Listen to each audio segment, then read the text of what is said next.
காலையில தூங்கி எந்திரிச்சோன்னு ஒரு செய்தி, வேட்பாளர் வேட்புமனு தாக்கல் பண்ண போறாங்க. இப்ப இந்த தமிழக வெற்றி கழகத்துல அபிடவிட் எடுத்துட்டு போல வேட்புமனுவே இல்ல, ஒரு 10 பேர் போறாங்க. அந்த பிள்ளைகளுக்கு சொல்லி தர வேண்டாமா? நாங்கள் அதைத்தான் சொல்லுகிறோம்.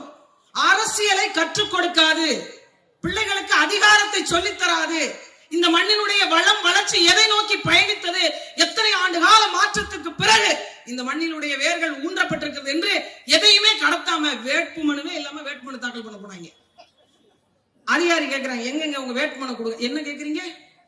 வேட்புமனுமா? வெள்ளையா ஒரு படிவம் இருக்கும், வெளியில இருக்கும் பாருங்க, அது மாதிரி இருக்கும். அதுல உங்களோட தகவல்கள் எல்லாம் ஃபில் பண்ணி, அதை சொல்லலையே, அதை வீட்டுல எல்லாம் வச்சுட்டு வந்துட்டேன். அதுதான் இங்க பண்ணணும். அப்ப எப்படிப்பட்ட ஒரு சூழ்நிலையை நோக்கி போய் கொண்டிருக்கு பாருங்க. இந்த பகுதியில போட்டியிடக்கூடிய மரியாதைக்குரிய ரோஹிணி தோட்டனுடைய உரிமையாளர், அவருக்கு என்னங்க மக்களுடைய பிரச்சனை தெரியும்? இடம் தெரியுமா? வளம் தெரியுமா? இந்த பகுதியில் எத்தனை வார்டு இருக்குன்னு தெரியுமா? 145வது வார்டுல என்ன பிரச்சனை இருக்குன்னு தெரியுமா?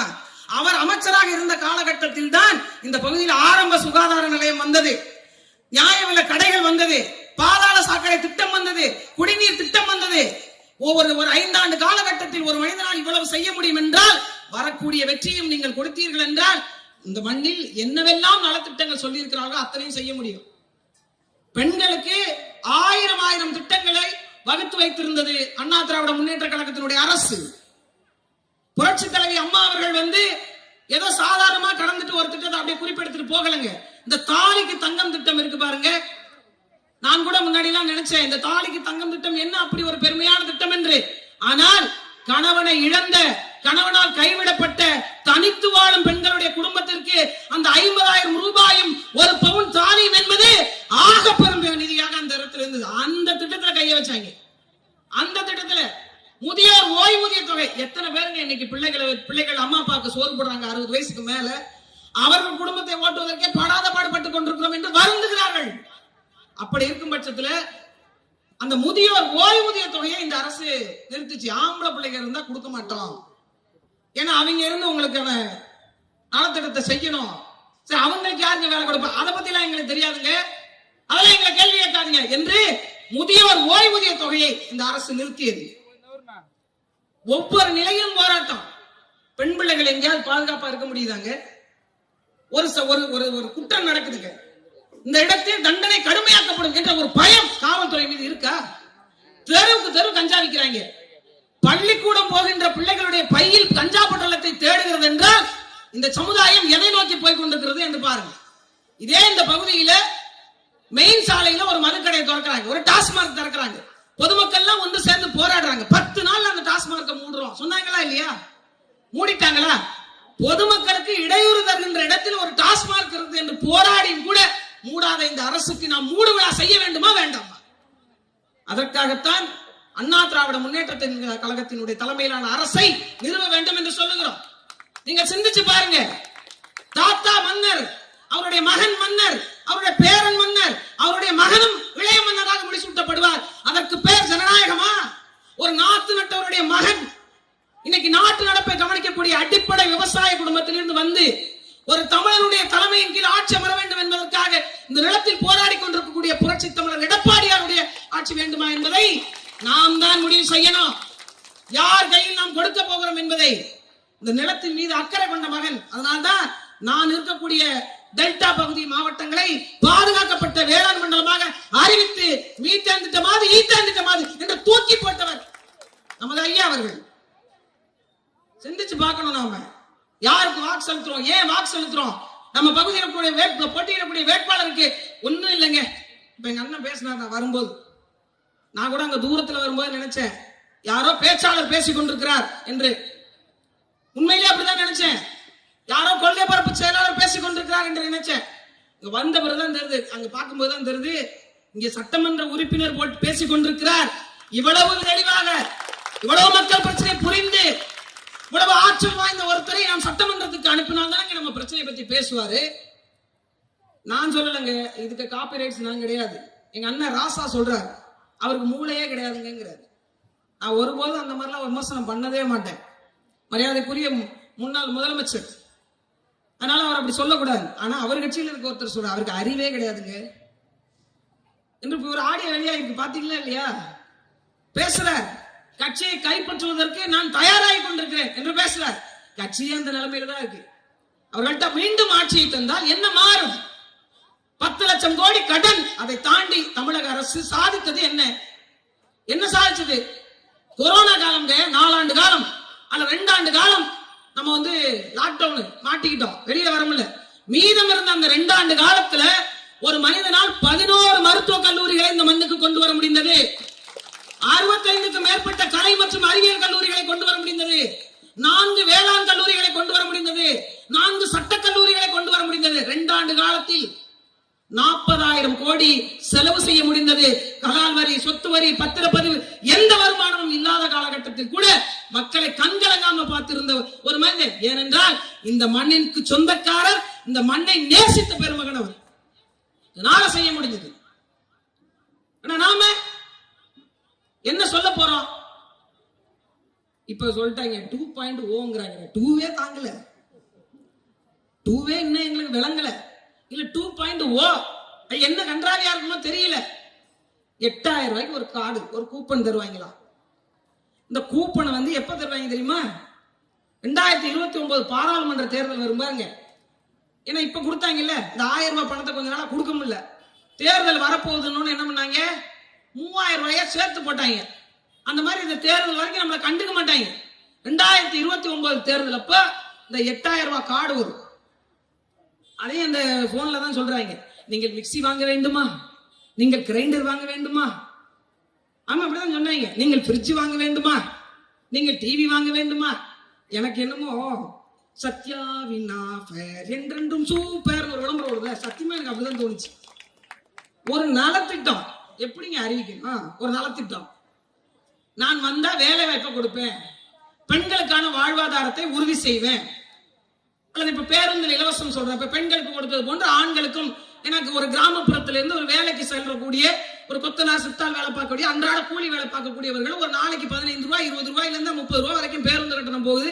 அதுக்கு அதை நான் கொடுக்குறேன், அது அவங்களுக்கு மிச்சமாகும் என்று இல்ல ஒரு ஃப்ரிட்ஜ் கொடுக்குறேன், ஒரு டிவி கொடுக்குறேன், ஒரு மிக்சி கொடுக்குறேன், இந்த தேவை பொருள் இருக்கு, இதை எடுத்து உங்க வீட்டுல சேர்க்கிறேன், நியாய விலை கடை பொருள் உங்க வீட்டுக்கே வரும்படி செய்யறேன், நிலம் வளம் சார்ந்த தொழிற்சாலை உருவாக்குறேன், அதுல உங்களுக்கு வேலை தர்றேன், நீர்நிலை குடி மராமத்து பணிகளை நான் சரி செய்து கொடுக்குறேன். இப்படிதானே சொல்லணும். ஒரு கூப்பன் கொடுக்குறேன், நீங்க கடைக்கு போங்களேன், ஒரு 2000 ரூபாய்க்கு துணி எடுத்தீங்கன்னா உங்களுக்கு ஒரு பரிசு கூப்பன் இலவசம் எல்லா பெரிய கடையிலையும் தருவாங்க. இப்ப அந்த பரிசு கூப்பன் கொடுக்குற கம்பெனி யார் தெரியுமா? திமுக தான். இதை நீங்க வாங்கி வச்சுக்கணுமா? நீங்க மிக்சி வாங்க போனோமா அந்த கூப்பனை கொண்டு போய் காட்டணுமா? அவர் இந்த இதுல மைனஸ் பண்ணிட்டு 2,500 ரூபாய் மிக்சிங்க, அதுல 2,500 ரூபாய் லெஸ் பண்ணியாச்சு, பேலன்ஸ் அமௌண்ட் இதுல இருக்குன்னு கூப்பன்ல குறிச்சு கொடுப்பாரா? என்ன நடக்கும்? இந்த ஐடியாவை கொடுத்தது யாரு தெரியுமா? எங்க அக்கா கனிமொழி. அங்கதான் கனிமொழி அக்கா. ஏன்னு கேளுங்க, விவசாயிகள்லாம் ஒன்று கூடி ஒரு கரும்பை உற்பத்தி செய்து ஒரு சர்க்கரை ஆலை வச்சிருந்தாங்க திருமண்டாங்குடியில.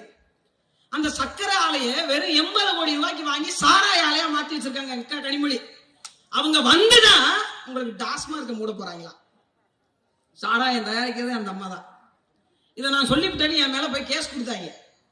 போன 2024 பொண்ணு நினைக்கிறேன், வழக்கு கொடுத்தாங்க என் மேல. நான் பொது வழியில என்ன சொல்லிட்டேன், இந்த ஆலை உங்களுக்கு சொந்தம் இல்லைங்க, எனக்கு சொந்தம் இல்லைன்னு எழுதி கொடுத்துருங்க. ஏன்னு கேளுங்க, அது கிட்டத்தட்ட 2,000 கோடி சொத்து. 2,000 கோடி சொத்தை 80 கோடி ரூபாய்க்கு வாங்கியிருக்காங்க. அதுக்கு முழுசா இன்னும் பணம் கட்டல, 25 கோடியா 30 கோடியா தான் கட்டியிருக்காங்க. எழுதி கொடுத்துருங்க, நான் பொது வெளியில மன்னிப்பு கேட்கிறேன். இன்னைய வரைக்கும் எழுதுறாங்க. என்ன சொல்ல முடியாது பாருங்க, மக்களுடைய சொத்து இது. மக்கள் சொத்தை ஆட்டையை போட்டு ஒண்ணுமே இல்லாத ஒரு குடும்பம் இன்னைக்கு எந்த இடத்துல வந்து உட்கார்ந்து இருக்கு பாருங்க. அவரை நம்பி ஒரு பேங்க் ஒரு கடன் கொடுக்கலங்க, கார் லோனு. எப்படி வருத்தமா இருக்கா இல்லையா? இந்த பேங்க்ல நான் வன்மையா கண்டிக்கிறேன். ஒரு கார் லோன் வழங்கல தமிழ்நாட்டுடைய முதலமைச்சர். கார் இல்லைங்க, 80 கோடி ரூபாய் சொத்து காமிச்சிருக்கிறார். இவர்கிட்ட சம்பளம் வாங்குற ஒருத்தர்.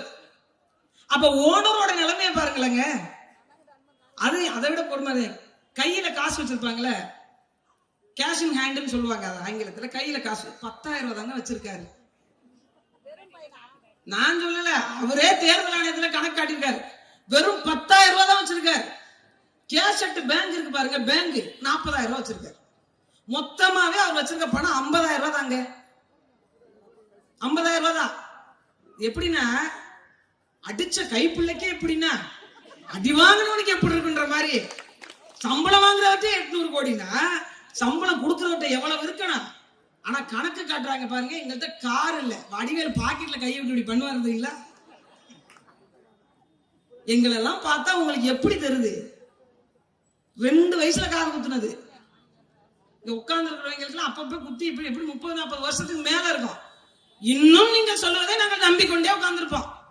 எல்லா ரவிடவிட்டையும் எடுத்துருவோம். நாங்களும் எங்களுக்கும் தெரியும் என்ன செய்யணும், என்ன செய்யக்கூடாது, எதை பார்க்கணும், எதை பார்க்கணும். தமிழ்நாட்டு மக்களை அவ்வளவு முட்டாள்களாக இவர்கள் நினைத்துக் கொண்டிருக்கிறாங்க. அவ்வளவு முட்டாள்களாக. சாதியை வைத்து நாங்கள் அரசியல் செய்ய மாட்டோம். ஒரு இடத்திலேயாவது ஆதி தமிழ்குடி மக்களுக்கான பொது அமைச்சரவை கொடுத்திருக்காங்களா? ஆதி தமிழ்குடி நலத்துறையை தவிர, அவங்க திராவிட வச்சிருக்காங்க, தமிழ்குடின்ற அந்த துறையை தவிர இந்த மக்களுக்கு என்ன கொடுத்திருக்காங்க? நான் கூட பார்த்தேன், விடுதலை சிறுத்தை கட்சி, எங்க அண்ணன் மரியாதைக்குரிய திருமாவளவன் அவர்களை நினைச்சா எனக்கு உண்மையிலே பாவமா இருக்கு.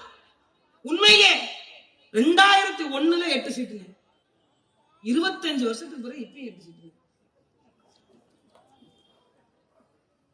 நீ சிந்திச்சு பாருங்க.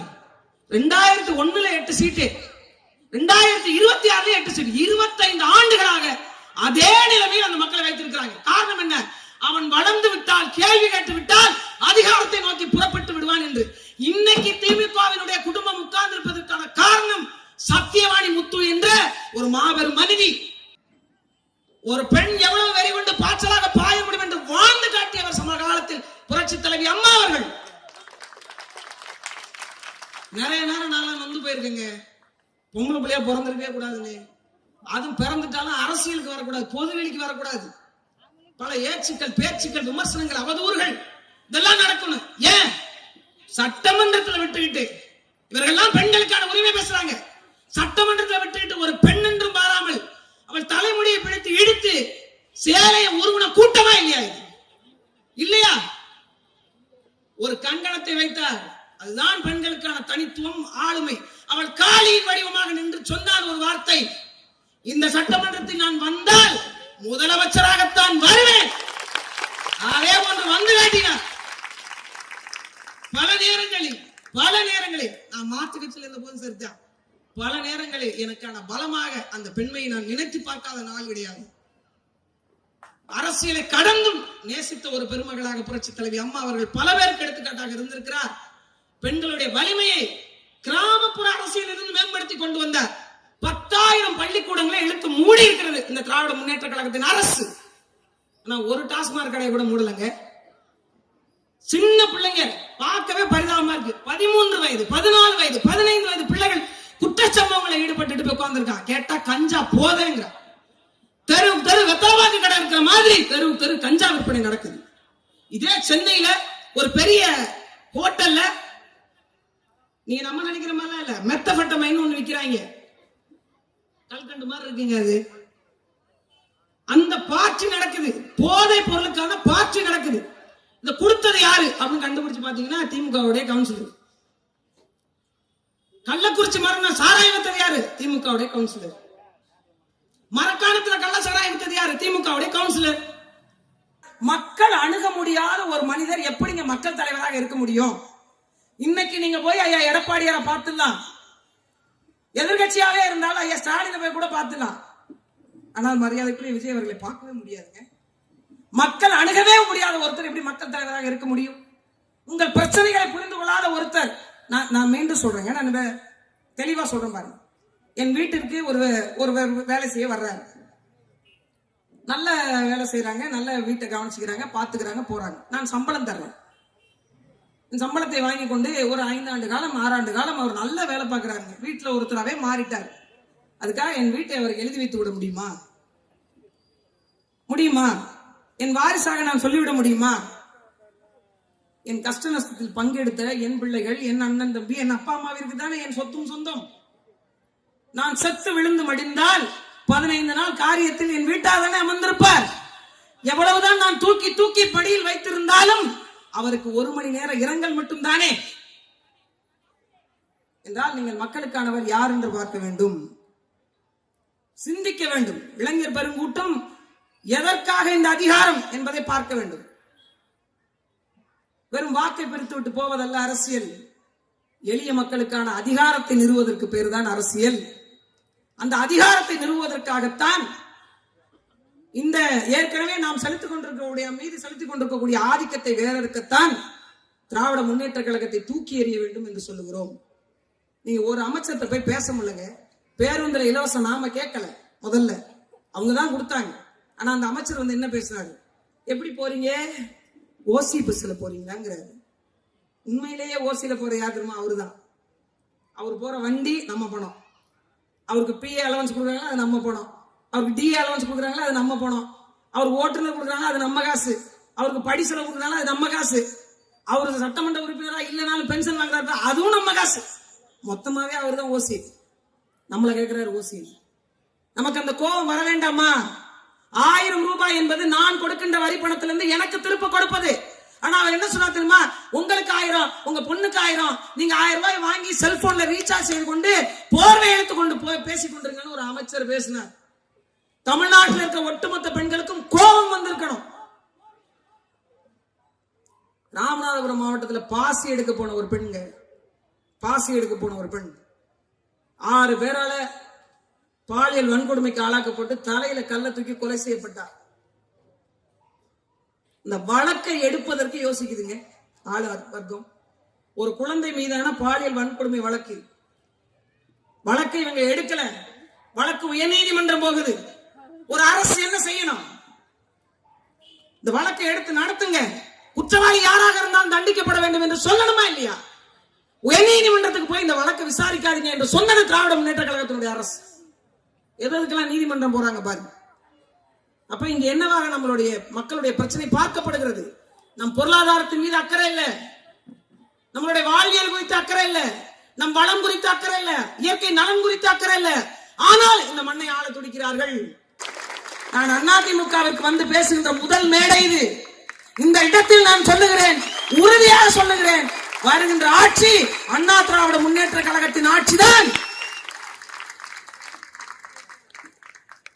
பல நேரங்களில் பல சூழல்களில் நம் நாடு மிகப்பெரிய பொருளாதார ஏற்ற இறக்கத்தை சந்தித்த போதும் கூட அதை தூக்கி நிறுத்தி இருக்கிறது அண்ணா திராவிட முன்னேற்ற கழகம். இங்க எல்லாம் சொன்னாங்க நிறைய பேர், இல்லப்பா அவங்க எல்லாம் செதஞ்சு போயிட்டாங்கப்பா, அவங்க ஒன்னும் இல்லப்பா, இந்த மாதிரி இல்லப்பா, அது அம்மா இருக்கிற மாதிரி ஆகாதுப்பா என்று. ஒரு ஜனநாயகம் எங்கிருந்து தொடங்குகிறது தெரியுமா?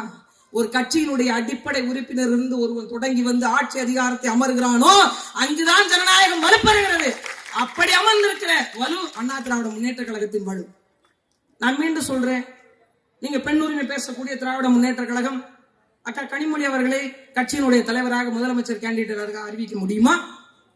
வாய்ப்பு இருக்கிறதா? எங்க அண்ணன் ராசா அதற்காக துடித்துக் கொண்டிருக்கிறாரு. அதற்கான சந்தர்ப்பமோ சூழ்நிலையோ அமைய வாய்ப்பு இருக்கிறதா? வாரிசை தவிர வேற யாராவது அந்த இடத்தில் வந்து நிற்க முடியுமா? ஆனால் இந்த கட்சி அப்படிப்பட்டதல்ல. ஒரு சாமானியனும் சாதனை படைக்க முடியும் என்பதை விளக்கி காட்டியிருக்கக்கூடிய ஒரு அமைப்பு. அப்படிப்பட்ட ஒரு அமைப்போடு உடன் நிற்பது நமக்கு மிகப்பெரிய ஒரு கொடுப்பு.